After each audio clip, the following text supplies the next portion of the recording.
everyone. Today in this class we are going to start a new topic, and which is the graphical representation, and this topic has been discussed in our previous class also, but today we will start from the remaining part of that topic, and we have completed the displacement time graph in our previous class, and today we are going to discuss about the velocity time graph. Students, in this topic, first of all, we are going to start with some basic graphs.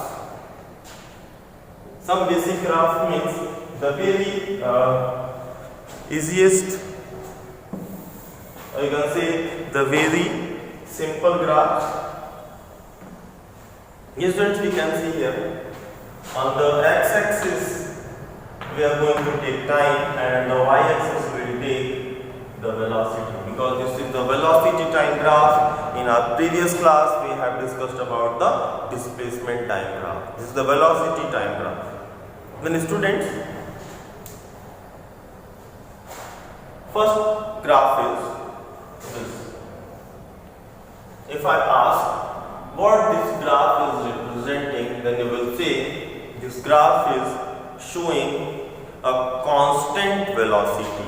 Students, you can see here, suppose this velocity is 20 meter per second, then you can see that the time at 1 second, it is 20 meter per second. When the time is 22 seconds, then again it is 20 meter per second.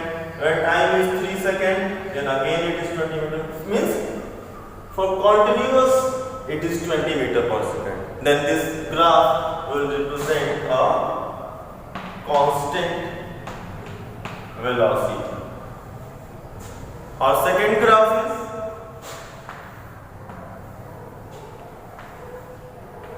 time velocity. Our second graph is this. What this graph is representing?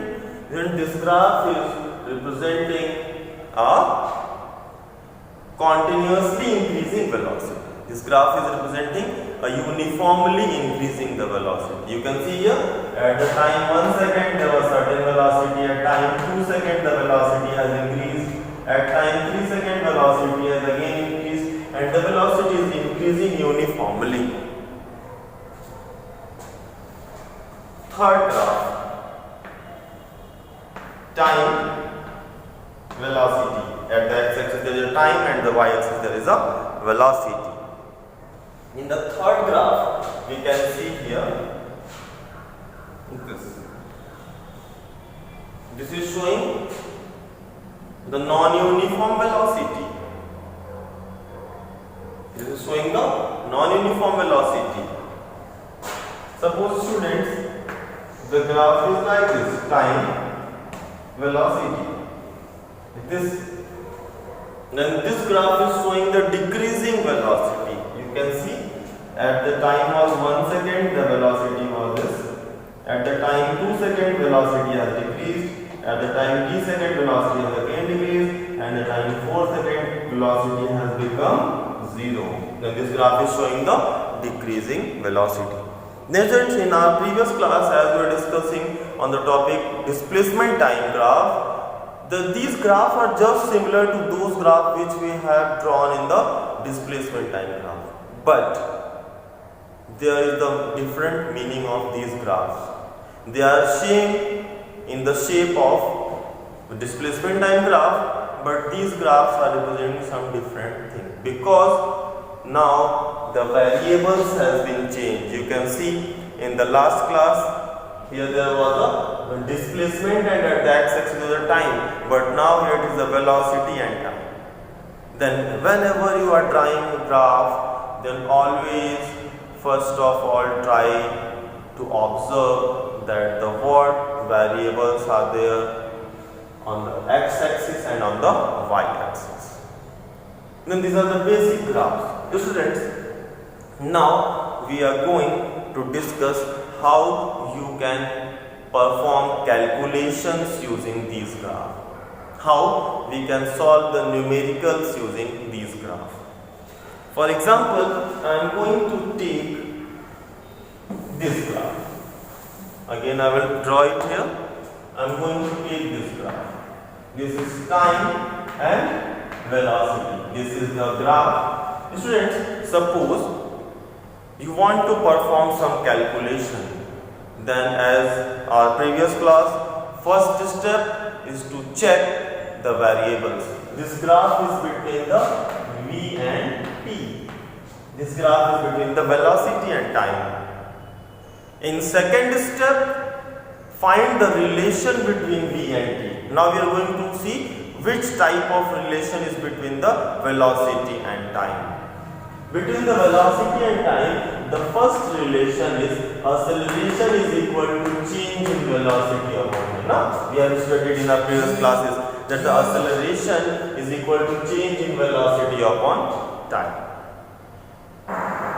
Now, there is one more relation.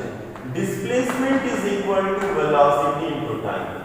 Students, one more relation is there, and the second relation is displacement is equal to velocity into time. Means we have two relations between velocity. You can see by using velocity and time, you can calculate two things. Number one, if you divide velocity and time, you will get the acceleration.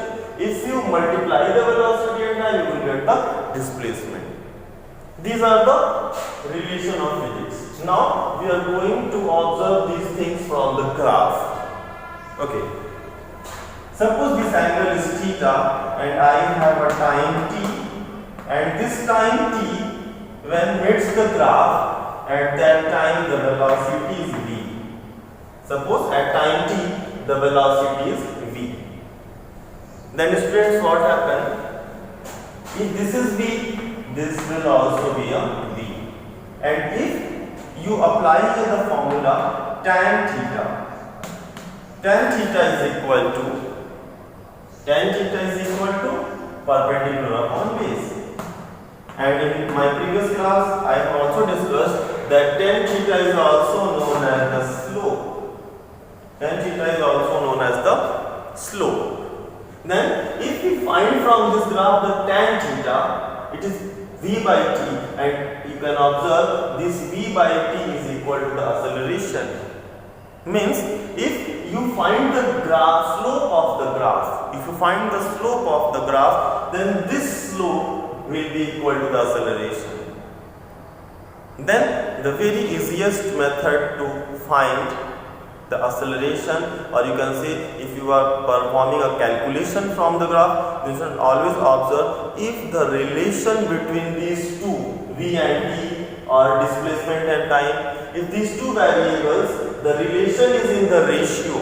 If the relation is in the ratio, then always find the slope of the graph. Slope means tan theta. If the relation is in the form of ratio, find the slope of the graph. Now, we are going to perform this second calculation, displacement. This is, you can see, this is the product.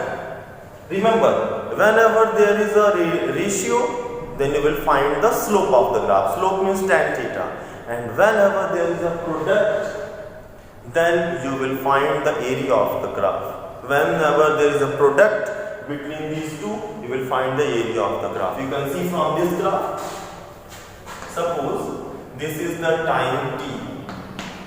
Suppose this is the time t and this is the velocity v. Suppose I am going to apply the geometry and I want the area of this shape. This is the rectangle, and the area of rectangle is equal to the length into breadth. Now, length means v and breadth means t. So you can see the area is equal to v into t, and from formula v into t will be equal to the displacement. Then this v into t will be equal to the displacement, because from the geometry, when we are applying the area, when we are finding the area, we are getting length into breadth, which is equal to the velocity into time, and this velocity into time is equal to the displacement. Then students, the very easiest method to perform the calculation is that always observe the relation between x and y axis. If that relation is in the form of ratio, then there will be the slope. Slope means tan theta. and if that relation is the product, then find the area bounded by the graph. Suppose if from this graph you want to find the displacement, then you can see there is the area. This area is in the shape of triangle. Always find the area between the, you can say always find the area bounded by the graph, below the line, below the graph. And this is a triangle, and from here the displacement will be equal to the half base into height, t into v. Okay, then this is the best method to perform the calculation of the graph. I repeat again, whenever the relation between the x-axis and y-axis is the ratio, then ratio means tan theta means slope, and when this relation is in the form of product, then always find the area bounded by the graph. Okay students, now there is one more graph, that is the acceleration time graph.